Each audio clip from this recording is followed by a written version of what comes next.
So it's day 100 of Operation Epic Fury, President Trump's 4 to 6 week operation against Iran. It feels like both sides are in a bit of a stalemate at the moment, but has President Trump achieved his strategic objectives for the war? When he released the Dogs of War on the 28th of February, the main focus was on Iran's nuclear capability. But of course, there's always unintended consequences to war. One of the early actions was to take out Ayatollah Khomeini, but that did not lead to the downfall of the Iranian government. But now we've ended up with the Strait of Hormuz closed and a war in the Lebanon. President Trump's probably feeling it's a lot easier to start a war than it is to end it.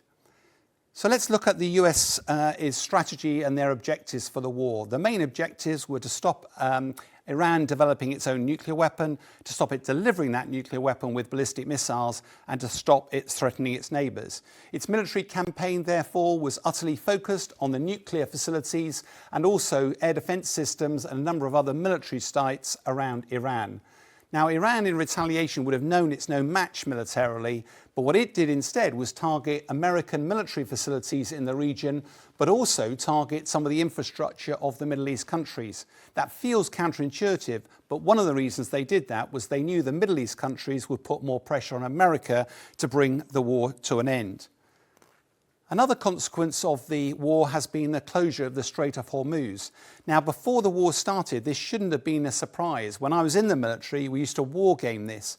Because Iran would know that it was going to be defeated militarily, it has focused its efforts on the Strait of Hormuz so that it can control global energy supplies. And it's been very effective at doing that. Its strategy here is to make clear, not only because Iran needs the Strait open, but so do the Middle East countries and now the rest of the world to solve the global energy crisis. And therefore, it puts the Strait of Hormuz as the centerpiece of negotiating, not the nuclear program, which is exactly what America would have wanted to do.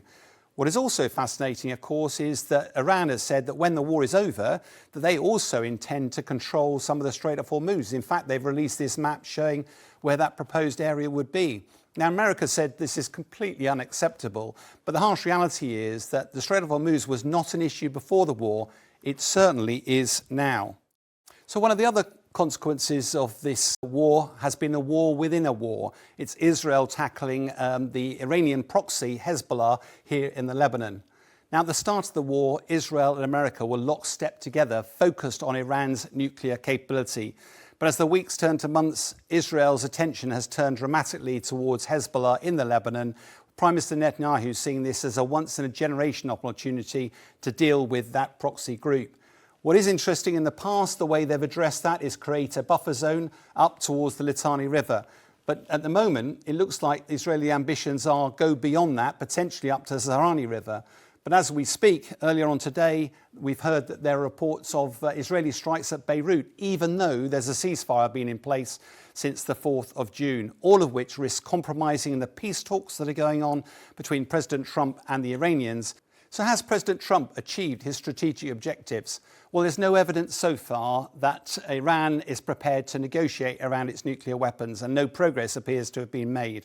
In terms of ballistic missiles, President Trump admitted earlier this week that Iran still had 21 to 22% of its stockpiles. We understand they were around 3,000. That means there's over 600 missiles still in play. That's significant. And can Iran still threaten its neighbours? Well, evidently it can, both militarily and economically. As for Mujtaba Khamenei, well, when his father was killed, President Trump might have hoped that the regime would fall. Far from it, they seem very secure as we stand here today. So on reflection, President Trump probably hoped that the war would accelerate progress towards a negotiated solution. The harsh reality of this, it's probably had quite the opposite effect. And, of course, Iran will find itself in a much stronger position for negotiating than it found itself 100 days ago.